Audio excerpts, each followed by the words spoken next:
디모데전서 디모데전서 말씀을 이제 오늘부터 수요일에 보도록 하겠습니다. 그러니까 디모데전서 할 때 이제 우리 이제 박모 성도님께서 수요일마다 디모데전서 보려다 하니까는 저한테 와서 무서운데요, 겁나는데요, 이렇게 저한테 얘기하더라고요. 근데 맞는 말입니다. 맞는 말이에요. 그러니까 디모데전서에 대해서 우리가 가지고 있는 어떤 선입견 같은 게 있는데 어렵다라는 거죠. 왜 어렵냐? 내용이 어려운 게 아니라 이게 좀 강한 질책, 권면, 교회를 세워가는 원리 등에 대한 내용이기 때문에 그렇습니다. 여러분, 디모데 전서가 모두 몇 장일까요? 혹시 아세요? 6장. 예, 6장이죠. 그 디모데 후서는 모두 몇 장일까요? 4장입니다. 그래서 저희 그 신학교 다닐 때 동기 전도사님이 저희 시험 칠 때 마태복음 몇 장, 마가복음 몇 장, 누가복음 몇 장 이렇게 무슨 책이 몇 장인지 그 외우는 시험이 있었어요.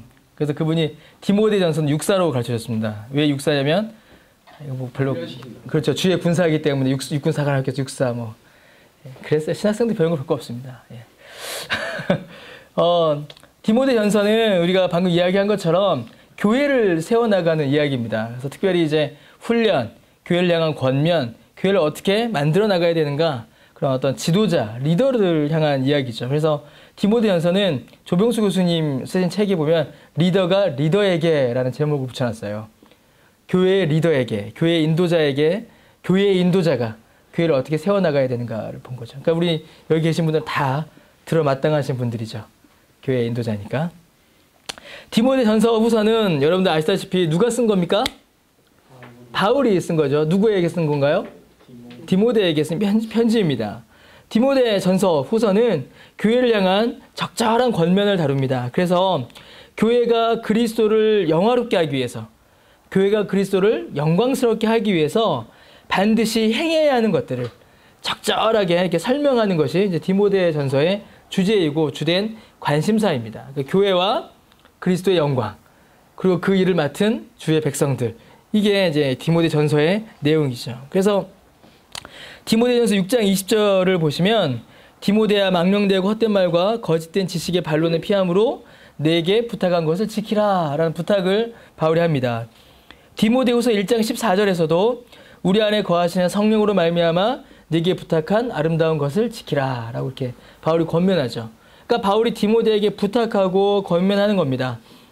진리의 말씀을 굳건히 지키고 아름다운 것, 성령께서 주시는 아름다운 것, 곧 교회와 하나님께서 만드신 그 교회의 아름다움을 지켜나가라, 세워나가라 라는 권면이 바로 이 디모데서입니다. 우리가 읽은 본문 1절과 2절은 이 편지의 첫 인사입니다.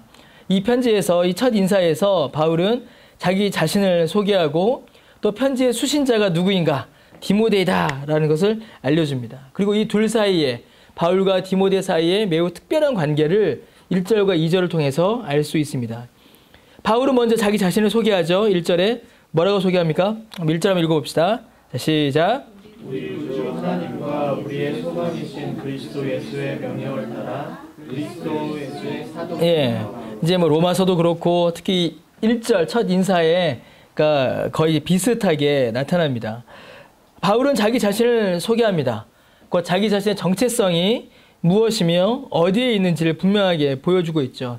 구원은 하나님에게 있으며 그 구원을 우리에게 이루어 주신 분, 곧 구원의 소망은 오직 예수 그리스도뿐임을 고백합니다. 이거는 개인의 신앙 고백인 동시에 기독교의 신앙 고백이죠.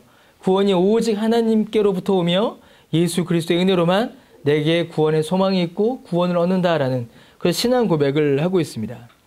그리고 거기서 그치지 않고 예수 그리스도의 명령을 따라 사도가 되었다라고 이렇게 고백합니다. 이제 여기서 중요한 단어는 이제 명령이라는 단어이죠. 여기서 쓰인 이 명령이라는 단어는 이제 군사 용어입니다, 실제로. 그래서 바울은 자신의 사도됨이 자신의 의지나 소원에 의한 것이 아니라 하나님의 뜻, 그리스도의 뜻에 의한 것임을 고백합니다. 어디죠? 어디 가는 길이었죠? 제가 갑자기 생각나네요. 사도행전에 길 가다가 어디 가다가 빛을, 다메섹 가다가 다메섹 도상에서, 이렇게 성경을 모를까요, 제가. 다메섹 도상에서 빛 대신 예수님을 직접 뵙죠. 직접 만납니다. 곧 거기서 사도의 직임을 맡게 되는데 바울은 자기의 사도됨이 자신의 의지나 소원에 의한 것이 아니라 하나님의 뜻, 그리스도의 명령에 의한 것임을 이야기해 줍니다. 근데 여기서 굳이 이제 명령이라는 단어를 쓴 것은 그 사도됨이 그러니까 내가 하고 싶으면 하고 싶지 않으면 하지 않을 수 있는 어떤 그런 임의로 할 수 있는 사역이 아님을 의미하는 것이죠. 그것이 명령이기에 그러니까 신하가 왕의 명령을 받듯이 군인에서 그 병이 대장의 명을 받듯이 반드시 감당해야 하는 사역이다라는 의미를 함께 나타나고 있습니다. 곧 내가 원해서 사도가 된 것도 아니다.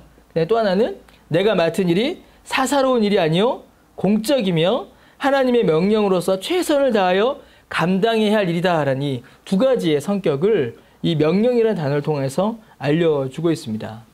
그리고 실제로 바울은 자신에게 주어진 사역을 충성되이 평생 다하여 감당을 하게 되죠. 이 편지의 수신자는 누군가요? 누가 받죠? 이 편지는? 디모데가 받습니다. 우리 2절 한번 읽어볼까요? 시작. 믿음 안에서 디모데에게 편지한다 라고 합니다. 근데 디모데가 어떤 디모데예요? 믿음 안에서 참 아들 된 디모데입니다. 바울은 아들이 있나요, 없나요? 육적인 아들 없죠. 결혼을 안 했으니까. 그래서 믿음으로 아들 된이라는 표현을 사용합니다. 오늘은 이제 디모데를 좀 이게 자세히 좀 보려고 합니다. 그리스도 예수의 사도된 바울은 믿음 안에서 참 아들 된 디모데에게 편지합니다. 디모데는 매우 중요한 바울의 동역자이자 계승자였습니다. 바울이 순회하며 전도하고 교회를 세웠고 그 뒤를 이어 디모데가 그 교회를 양육하고 목회하는 방식으로 두 사람의 목회는 이어졌습니다. 그러니까 바울이 세우면 디모데가 가서 후임을 하는 거죠. 후임 목사가 돼서 교회를 양육하는 그런 식의 방식으로 교회를 이루어갔습니다. 특별히 디모데는 이제 아주 중요한 역할을 하는데 사도행전 15장에 보면 그 바울과 바나바가 싸우죠. 누구 때문에 싸우나요? 마가 때문에 싸우죠. 마가 요한 때문에. 바울이 이제 그 선교 여행을 가려고 할 때에 이제 마가 요한이 사실은 이제 그 좀 자기 마음대로 좀 이탈을 했었습니다. 그러니까 바나바는 마가 요한을 데려가자라고 하고 바울은 안 된다라고 하면서 이렇게 갈라지죠. 이게 사도행전 15장에 등장한 사건입니다.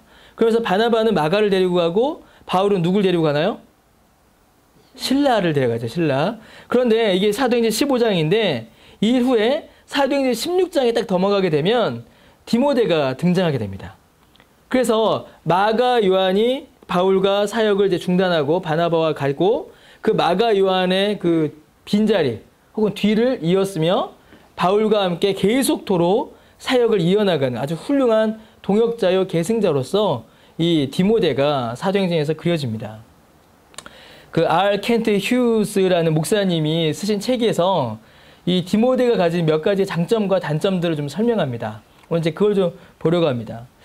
먼저 디모데의 장점이 있어요. 먼저 디모데는 사역자로서 은사와 부르심이 분명한 사람이었습니다.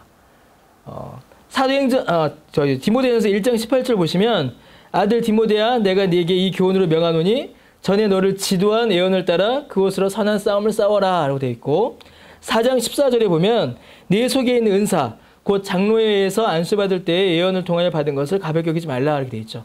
이거 이제 나중에 한번 더 볼 겁니다. 디모데는 이 목회 사역을 위하여 바울에게서 직접 지도를 받은 사람입니다. 그 당시 최고의 목사님이죠. 신학자이자 목회자에게 지도받았습니다. 또 장로의 회, 지금으로 하면 노예죠. 장로의 회에서 공적으로 그 은사를 인정받은 사람입니다. 그러니까 우리가 이제 목회로 부름받았다라고 할 때는 두 가지의 소명을 따져요. 하나가 뭐죠, 여러분? 내적 소명입니다. 일단 내 마음에 소원이 있느냐, 하나님께 나를 부르셨다는 확신이 있느냐. 그 다음에 두 번째가 뭐예요? 외적 소명입니다. 그럼 교회적 부르심이 있느냐, 교회가 나를 사역자로서 부르고 있는가라는 이 두 가지의 소명을 따지게 됩니다. 근데 디모데 같은 경우는 이 두 가지의 소명이 분명했습니다. 내적 소명과 외적 소명이 분명하였고, 그리고 그 사역을 하기에 감당하기 위하여 바울에게 직접 지도받았고, 장로의 회에서 그 은사를 인정받은, 그러니까 소명과 은사가 분명한 사역자가 바로 이 디모데였습니다. 어떻게 보면 성경 안에 이렇게 분명한 이렇게 좀 이렇게 소명과 은사가 분명한 사역자가 이렇게 성경에 분명히 많이 나타나지 않습니다. 큰 어떤 신앙의 부침이 없죠. 디모데는 급진적인 회심, 막 돌이키는 회심도 없지만 또 디모데는 신앙이 확 떨어지는 그런 것도 잘 보이지 않습니다. 물론 이제 디모데후서 1장을 보면은 디모데가 이제 큰 그 상심에 빠진 걸 볼 수 있는데 그렇다고 해서 디모데가 막 이렇게 넘어가거나 그런 건 또 보이지가 않아요. 그러니까 소명과 은사가 분명한 사역자였습니다. 두 번째로 디모데는 할례를 받은 사람이었습니다. 사도행전 16장에 나타나죠. 디모데는 혈통적으로는 이방인입니다. 이방인 출신으로 유대인 전도에 걸림이 되지 않기 위하여 혹은 바울이 디모데랑 다닐 때에 유대인들이 비난을 이렇게 막 하죠. 어떻게 바울은 이방인이나 다니냐? 그때 그 비난을 받지 않기 위하여 할례를 받은 사람입니다. 복음을 위해 어떻게 보면 자신의 출신을 버리고 유대인의 표시를 택한 것입니다. 그런데 여러분, 사실 당시에 유대인들은 그렇게 자랑할 만한 위치에 있지 않았습니다. 식민지의 국민이었죠. 디모데 자신은 이방인이지만 이스라엘보다는 훨씬 나은 환경에서 자란 사람입니다. 경제적으로든 문화적으로든. 그러나 그 자신이 누리고 있던 경제, 문화, 그런 편리들을 복음 사역을 위하여 이제 잘라낸 겁니다. 할례를 받은 것이죠. 내가 그걸 다 버리고 그냥 복음 사역에 전념하겠다. 유대인, 언약 백성이 되겠다라는 그런 표시를 자기 몸에 남긴 겁니다. 그 세 번째로 그는 평생을 전적으로 교회를 섬기는 사역을 감당한 훌륭한 사역자였습니다. 감옥에 들어가기도 하였고 박해를 받기도 하였고 끝까지 바울을 돌보며 복음을 위하여 수고하기를 전혀 아까워하지 않은 귀한 사역자였죠. 디모데는 이런 장점들이 있습니다. 소명과 은사가 분명했고 모범을 보였고 그 다음에 전 인생을 통틀어서 교회를 섬기는 아주 귀한 훌륭한 사역자였습니다. 자, 그런데 디모데가 가지고 있는 단점이 있었습니다. 이 단점이 만만치가 않아요. 이 장점들만 쭉 이야기해 놓고 디모데처럼 합시다 하면은 당장 저부터 힘들어집니다. 이거 많이 어려워요. 그러나 디모데의 단점들이 있었습니다. 첫째로 디모데는 이방인이었습니다. 이제 매우 중요한 거죠. 디모데는 이제 혼혈입니다. 어머니 유니게는 유대인이었고 아버지는 헬라인이었죠. 그가 살던 지역이 어디였어요? 디모데가 살던 지역이 루스드라라는 땅이었습니다. 그 사도행전 14장의 주요한 배경이 바로 이 루스드라입니다. 바울과 바나바가 이고니온이라는 지방에서 사람을 고칩니다. 그러니까 갑자기 사람들이 어떻게 해요? 바울과 바나바를 신으로 섬기려고 합니다. 이때 바울과 바나바가 재빨리 루스드라로 도망가죠. 근데 루스드라에 가서 거기서 이제 발을 못 쓰는 자, 나면서부터 걷지 못하는 자를 고쳐버립니다. 그러니까 이 사람들이 어떻게 해요? 바나바를 말을 안 하고 가만히 있으니까 제우스로, 바울은 말을 하니까 누구로? 헤르메스로. 그래서 신전을 세우며 그 제우스 신전에 있었던 제사장들이 나와 바울 앞에 엎드려 제사를 드리려고 하는 그런 혼란이 벌어집니다. 거기가 루스드라입니다. 디모데는 루스드라 출신이에요. 그러니까 그러한 문화, 종교적 배경, 종교적 문화 이런 것들을 겪으면서 자란 사람입니다. 성경에 기록되어 있는 이 그쪽 지방의 도시들은 전부 다 부자 도시들이에요. 뭐 에베소도 그렇고 고린도도 그렇고 다 그렇습니다. 루스드라 역시도 경제적 풍요, 문화적 풍요, 그 다음에 우상 숭배의 풍요 이런 것들이 넘쳐나던 그런 땅이었습니다. 그런 땅에서 자란 사람이 바로 그런 사람이 바로 디모데였던 것이죠. 이방인이요, 혼혈이요, 우상 숭배와 어떤 쾌락이 많이 퍼져 있는 그런 핸디캡을 가지고 있는 사람이 바로 디모데였습니다. 그게 무슨 핸디캡이 되나? 핸디캡이 되죠. 누구에게요? 유대인에게는 그게 핸디캡이 된다는 것입니다. 왜냐하면 유대인들은 이방인을 받아들이지 않았기 때문이에요. 그래서 유대인으로서 유대인에게 바울이 유대인에게 디모데가 이방인이다라는 사실은 큰 어려움으로, 단점으로, 약점으로 이렇게 적용될 수 있었습니다. 두 번째 약점이 있었습니다. 디모데에게 어떤 약점이 있었냐면 제가 말씀 이거 준비하면서 제가 참 많이 동감을 했는데 디모데는 어린 사람이었습니다. 그러니까 존 스토트 같은 경우에는 디모데가 30대 중반쯤 됐을 것이다 라고 이렇게 설명을 해요. 근데 전 더 어렸지 않았을까 이런 생각이 듭니다. 성경 여러 곳에서 디모데를 가리켜서 어리다라고 말합니다. 디모데전서 4장 12절과 디모데후서 2장 22절에서 이 두 가지를 다룹니다.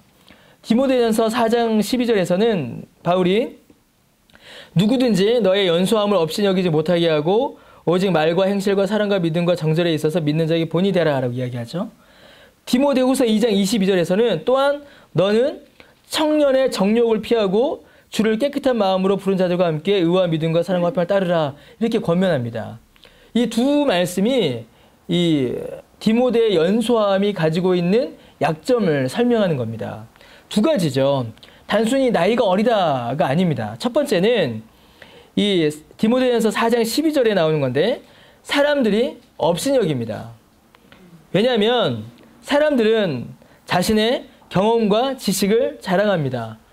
리더는 어느 정도의 경험과 지식이 갖추어져야 한다라고 생각합니다. 그래서 연소하다, 나이가 젊다라는 말은 경험과 지식이 부족하다라는 말과 같은 말로 쓰이게 되는 것이죠. 바꿔 말하면 실력이 모자란다. 내가 네 말을 따르겠냐?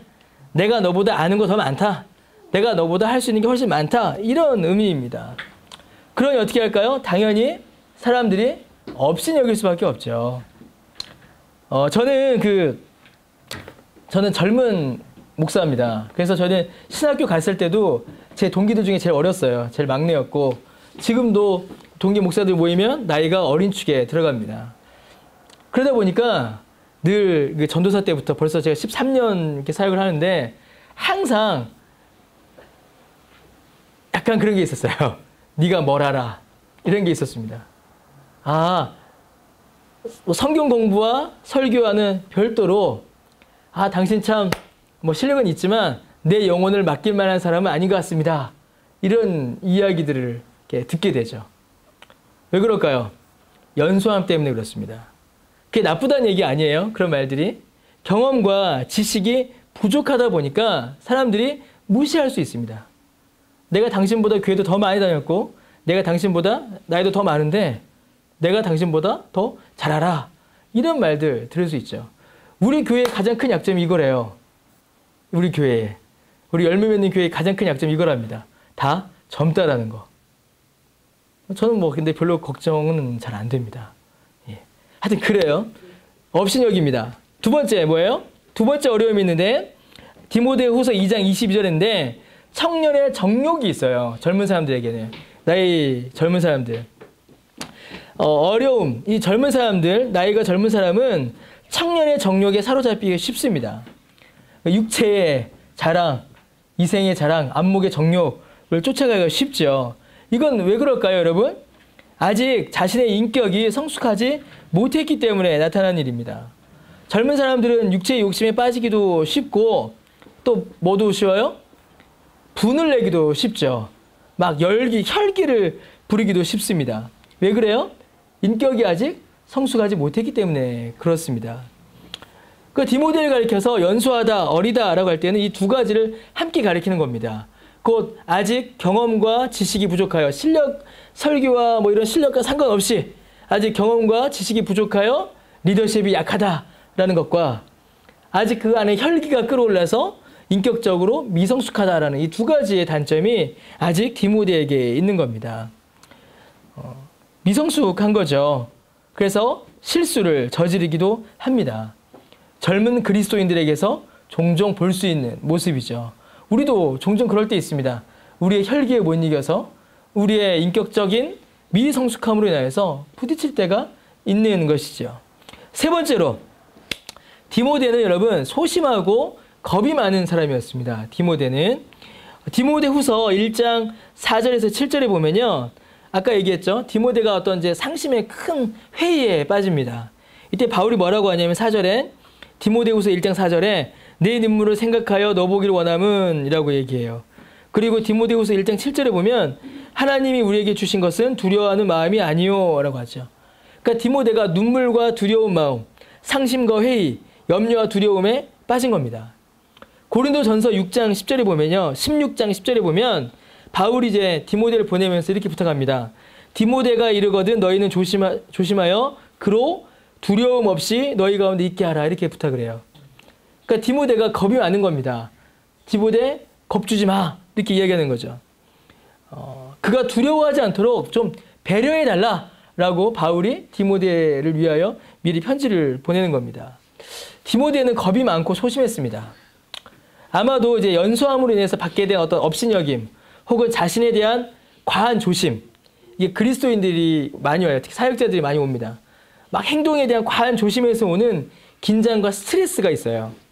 그로 인해서 그 디모데를 소심하고 겁이 많은 사람으로 만들었을지도 모르겠습니다. 실제로도 이제 젊은 사역자들에게서 종종 나타나는 모습이에요. 조심해야 돼, 홍석훈. 너도 이럴 수 있어. 저도 이거 읽으면서 예전에 제 모습을 보는 것 같고 또 지금의 제 모습도 보였던 것 같아요. 막 어떤 긴장, 스트레스, 업신여김 당함, 그 다음에 실수할지 모른다는 어떤 염려, 이런 것들이 계속 오는 거죠. 그래서 디모데는 겁이 많고 소심했습니다. 뭐 다른 이유일 수도 있어요. 타고나기를 겁이 많고 소심하게 태어날 수도 있어요. 그런데 디모데는 그래서 격려와 칭찬이 늘 필요한 사람이었습니다. 이게 사역자에게는 큰 흠이 돼요. 뭐냐면 사역자이면 교회의 리더이고 또 그러면 당연히 담대하게 결정도 해야 되고 성도들을 돌봐야 합니다. 격려해줘야 되는 사람인 거죠. 그런데 그래야 하는 디모데가 오히려 반대로 성도들의 격려와 응원을 필요로 했고 다운됐었고 소심했었다라는 것입니다. 실제로 성도들에게 응원을 받는 것을 볼 수 있죠. 그러니까 디모데는 참 약한 사람이었어요. 내적 소명과 외적 소명도 분명한 사람이었지만 그런 소심함이 있었습니다. 네 번째로 디모데는 건강이 안 좋았습니다. 디모데는 지속적인 위장병으로 인해서 많이 고생했습니다. 디모데전서 5장 23절에 보면은 그거 나오죠. 이거 참 많이 악용되죠. 오용되죠. 디모데전서 5장 23절. 이제부터는 물만 마시지 말고 내 위장과 자주 나는 병을 위하여는 포도주를 조금씩 쓰라. 병은 안 보고 포도주만 보는 일들이 벌어지는데 디모데는 바울도 여러분 만만치 않은 환자였죠. 바울도 만만치 않은 환자였습니다. 그렇게 병이 많은 바울이 결정할 정도로 디모데는 만성 위장병을 앓고 있었던 거예요. 다 스트레스입니다. 제가 보니까 다 스트레스예요. 다 스트레스 온 거예요. 그러니까 디모데는 건강이 연약했습니다. 여러분 디모데의 단점들을 쭉 모아봤습니다. 이러한 디모데의 모습들에 대하여 어떤 학자는 딱 한마디로 정리해요. 뭐라고 하냐면 디모데는 가장 바울스럽지 않다라고 딱 정리해버립니다. 디모데 장점들이 있었습니다. 그러나 그거는 일반적인 거고 그렇게 아는 사람들이 누가 있겠어요. 신약시대 때. 근데 디모데의 단점들을 모아보니까 가장 바울스럽지 않은 사람이 디모데였습니다. 위대한 사도요 전도자요 목회자인 바울에 비하여 디모데는 여러 가지 부족함이 많은 사람이었습니다. 가장 바울스럽지 않아서 가장 바울의 사역을 잇기에는 가장 부적합한 자가 디모데 같은 사람이었죠. 그러나 그러한 부족함 가운데서도 하나님께서는 디모데를 교회의 목회자요 복음의 일꾼으로 세우셨습니다. 왜냐하면 자신의 부족함과 모자람을 고백하는 순간 자신의 힘과 능력을 의지하기보다 하나님을 의지하기 때문입니다. 하나님이 이런 디모데를 쓰신 거예요. 바울은 이러한 디모데를 가리켜서 믿음 안에서 나의 참된 아들이다 라고 고백합니다. 율법으로는 아들이 될 수 없죠. 왜죠? 이방인이니까. 혈통적으로 아들이 될 수 있습니까? 안 됩니다. 바울이 결혼 안 했으니까. 실력과 자격으로 보면은 계승자가 될 수 있을까요? 아까 그 네 가지 단점들을 쭉 살펴봤죠.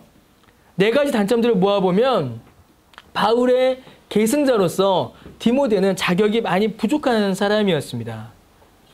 육체의 조건을 따라서 혈통을 따라서 율법을 따라서는 디모데가 바울의 아들이 될 수 없는 사람이었습니다. 바울의 뒤를 잇기에는 바울에 비하여 너무 부족한 것이 많았고 바울을 닮지 않았고 가장 바울스럽지 않은 사람이 디모데였죠. 그러나 바울은 디모데를 믿음 안에서 나의 참된 아들이다 라고 부릅니다. 믿음 안에서 이 일이 이루어진 것입니다. 바울과 디모데가 부자지간이 될 수 있던 것은 오직 믿음 때문이었습니다. 바울도 디모데도 믿음 안에 있었기 때문에 예수 그리스도를 믿는 그 믿음 안에 있었기 때문에 전혀 새로운 관계가 형성된 것이죠. 여러분 바울과 디모데의 관계를 통하여 우리는 하나님과 우리의 관계를 봐야 합니다. 우리가 받은 구원과 비교해 보셔야 합니다. 여러분 우리 역시 마찬가지예요. 우리가 하나님의 자녀로 불릴 만한 혹은 하나님의 일을 감당할 만한 그런 능력과 자격이 없습니다. 율법으로도 혈통으로도 실력으로도 하나님의 자녀로 불릴 만한 혹은 하나님의 교회를 섬길 만한 내가 신자다라고 예수 믿는 사람이다라고 말할 만한 그런 능력과 자격이 우리에게는 없어요. 율법으로도 혈통으로도 실력으로도 찾아볼 수 없습니다. 유대인도 아니죠. 이방인입니다. 지식과 경험이 많아서 실력이 좋은 것도 아니에요. 용기가 충만해서 어떤 공격과 어떤 두려움 앞에서도 담대하게 멈추지 않고 앞으로 나아가는 사람도 아닙니다. 강철 체력도 아니에요. 우리는 아파요. 쉽게 무너지고 쉽게 쓰러집니다. 율법 앞에 설 때에 우리는 죄인입니다. 그 죄로는 하나님 앞에 갈 수가 없는 자들이죠. 하나님의 자녀라, 하나님의 일꾼이라, 하나님 교회의 일꾼이다 라고 부름받을 수 없는 사람들이 우리였다라는 것입니다. 디모데처럼요. 그러나 우리가 예수 그리스도를 믿는 믿음으로 하나님의 자녀가 되었습니다. 하나님의 자녀라 일컬음을 받게 된 것이죠. 구원만이 아닙니다. 우리의 교회 생활 또한 마찬가지예요.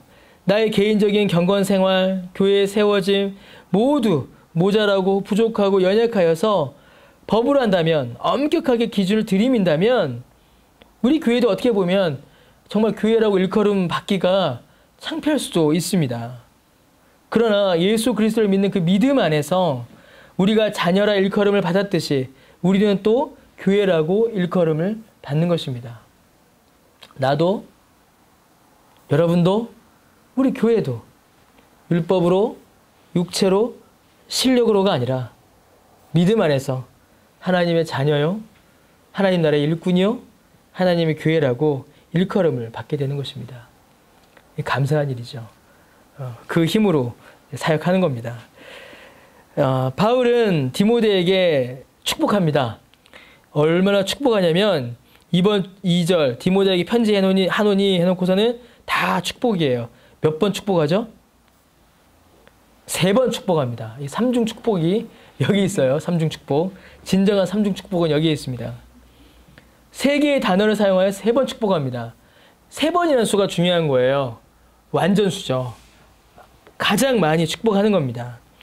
이 축복으로 인하여 모든 연약함이 하나님의 은혜로 덮어지고 더 큰 사역을 감당하도록 바울은 디모데를 위하여 기도합니다. 첫 번째로 바울은 디모데에게 뭘 구해요? 은혜가 있기를 구합니다. 은혜. 그죠? 2절 뒷부분에 주께로부터 은혜가 있기를 구합니다. 어떤 은혜일까요?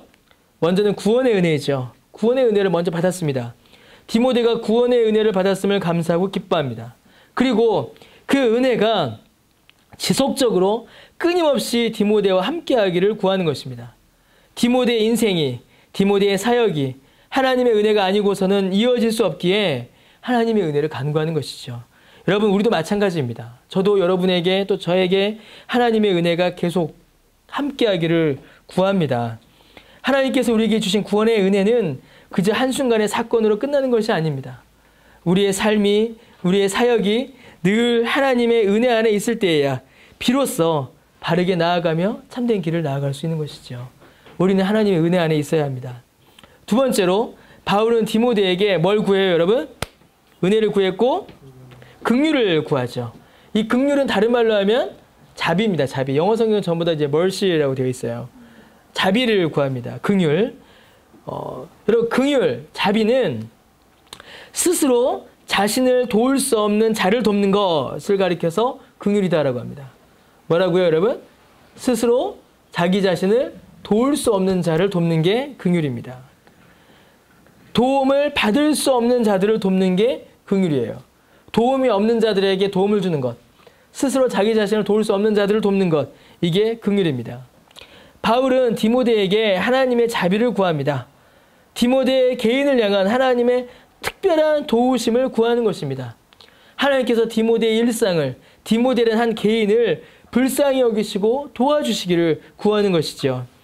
여러분, 디모데는 많은 일을 감당하였고 또 이제 앞으로도 감당해야 할 사람입니다. 그러나 그 일들 앞에 디모데는 스스로 자기 자신을 도울 수 없을 만큼 약한 자라고 자기를 고백하는 것입니다.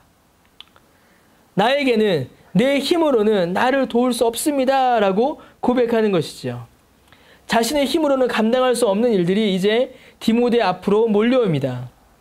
사건들 하나하나가, 그리고 자기 자신이 겪어야 될 시험 하나하나가 하나님의 도우심이 없이는 결코 감당할 수 없는 일임을 고백하고 있는 것입니다. 하나님이 돕지 않으시면 디모데는 어떤 일도 할 수가 없는 것입니다. 우리도 마찬가지입니다. 저도 마찬가지예요. 하나님이 돕지 않으시면 우리는 아무것도 할 수 없습니다. 하나님의 긍휼하심이, 미하심이 없으면 우리 교회도, 저도, 여러분도 아무것도 할 수 없습니다. 그래서 바울은 디모데를 위하여 하나님의 긍휼을 구합니다. 마지막으로 바울은 디모데를 향하여 뭘 구하죠? 여러분? 평강이 내게 있을지어다. 평강을 구하죠. 평강이 뭘까요, 여러분? 평강. 예, 피스입니다. 피스. 평화, 화평이에요. 바울은 디모데에게 평화가 있기를 구합니다. 먼저는 뭘까요? 하나님과의 화평이죠. 예수 그리스도의 구속으로 이미 우리는 하나님과 화목한 자가 되었습니다. 그러나 여러분, 이 화목은 우리 삶 가운데 계속 이어져 나가야 합니다. 그저 하나님과 화목하였다, 그래서 구원받은 걸로 이걸 딱 마무리하려고 하는데 사실은 그렇지 않습니다. 참된 화목, 참된 화평은 어떻게 되나요, 여러분? 그 상태가 계속 이어지죠. 교제를 통하여 계속 이어집니다. 바울은 디모데가 하나님과 계속 화평하기를 구하는 것입니다. 하나님과 깊은 교제를, 하나님과의 깊은 사귐이 계속 되기를 지금 구하고 있는 것이죠. 여러분, 하나님과의 화평은 또 무슨 화평을 가져올까요? 하나님과의 화평은 그건 다음이야. 하나님과의 화평은 내 마음속의 평화를 가져옵니다. 내 마음속의 평화를. 우리 내면의 평화를 가져와요. 큰 염려와 불안에서도 잔잔하게 하나님의 도우심을 기대하며 화평을 누릴 수 있게 됩니다. 하나님과의 화평에서 내 마음의 화평이 오는 거예요. 그럼 내 마음의 화평은 그 다음에 어떻게 될까요? 다른 사람들과의 평화로 나타납니다. 바울은 디모데가 다른 사람들과 화평을 이루기를 기도했습니다. 왜 그랬을까요? 디모데의 연소함 때문입니다. 디모데가 이제 교회의 리더로서 하나하나 자라나가야 합니다. 그때에 그 모든 사역의 목적은, 그 모든 사역의 열매는 어딜 향해야 되냐면 화평을 이루어야 합니다. 하나님과 화평을 누리고 자기 자신의 내면의 화평을 아무리 누린다고 해도 겉으로 다른 지체들과 화평을 누리지 못한다면 여러분, 그것은 반쪽짜리입니다. 그것은 참된 화평이다라고 볼 수가 없어요. 왜냐하면 여러분, 이게 여기가 교회이기 때문에 그렇습니다. 교회는 그리스도의 한 몸이죠. 그리스도의 지체입니다. 그러므로 각 지체가 그리스도의 몸으로서 화평을 이루는 것은 의무나 책임이나 직무가 아니라 자연스러운 모습인 것입니다. 디모데가 교회의 사역을 감당해 나가며 특히 앞으로 자라나면서 교회의 지도자로 세워나가면서 그런 디모데에게 교회의 구성원들과 함께 누리는 화평은 너무나 중요했던 것입니다. 우리도 마찬가지입니다, 여러분. 제가 제일 마음 힘들 때가 이제 이럴 때예요. 아, 내가 화평을 깼구나. 우리 안에는 평화가 나로 인해서 상한 게 아닐까. 뭐 그럴 때 제일 밤에 막 잠이 안 옵니다. 제가 이제 못나서 그래요. 아직 막 이렇게 툭툭 치는. 바울은 디모데가 그렇게 성장하기를 바랬습니다. 왜냐하면 우리도 마찬가지입니다. 우리도 하나님과 화평, 하나님과 영적 교제로 누리는 우리 내면의 화평, 그리고 우리 요한일서 계속 봤잖아요. 교회가 하나의 지체로서 서로 함께 누리는 그런 평화의 화평이, 사귐의 화평이, 교회의 화평이 우리 안에도 있어야 합니다. 바울은 첫인사에서 자신의 사도됨을 설명하였고 이어서 디모데에게 정말 필요한 복이 있기를 기도했습니다. 자신이 그리스도 예수의 명령을 따라 사도가 되었고 그 사역을 구주이신 하나님과 소망이신 예수 그리스도의 도우심으로 은혜와 자비로 감당하였듯이, 그리고 그 안에서 참된 복음의 화평을 이루었듯이 디모데 역시 그렇게 사역하기를 기도하고 바란 것입니다. 은혜와 자비와 화평은 결국 바울이 누렸던 복이며 디모데가 누렸던 복이었고, 또 지금 우리 모두가 구해야 할 하나님의 복이며 이미 우리 안에서 누리고 있는 복이기도 합니다. 하나님께서 이 모든 것으로 복 주셔서 우리도 또 디모데도 많이 연약하고 부족하지만 하나님께서 하나님의 교회로 하나님의 일꾼으로 한 명씩 한 명씩 하나씩 세워 가신 것입니다. 우리도 그렇게 세워져 나갈 것입니다. 디모데를 통하여 하나님의 교회가 견고히 세워져 나갔듯이 여러분과 저를 통하여 우리 교회를 통하여서 하나님의 나라가 하나님의 교회가 견고히 세워지기를 소원합니다. 바울 너무 높잖아요. 바울 와 전부 다 바울 같아야 돼. 와 너무 높아요. 디모데라고 만만한 건 아닙니다. 그러나 오늘 우리가 살펴본 디모데의 연약한 모습들을 봤어요. 그러나 그 디모데의 모든 연약함 속에서도 하나님께서 주시는 은혜와 긍휼과 평강으로 주께서 디모데가 이 모든 일들 감당하였듯이 우리도 주의 은혜로 또 주의 긍휼로 주의 평강으로 우리의 모든 연약함에도 불구하고 우리를 통하여 하나님의 나라를 이루실 그 하나님을 기대하게 되는 것입니다. 그 믿음으로 함께 교회를 이제 이루어 나가는 것이죠. 그런 일들이 또 저와 여러분 우리 모두에게 우리 열매 맺는 교회에 더욱더 충만히 일어나게 되기를 바랍니다. 기도하겠습니다. 하나님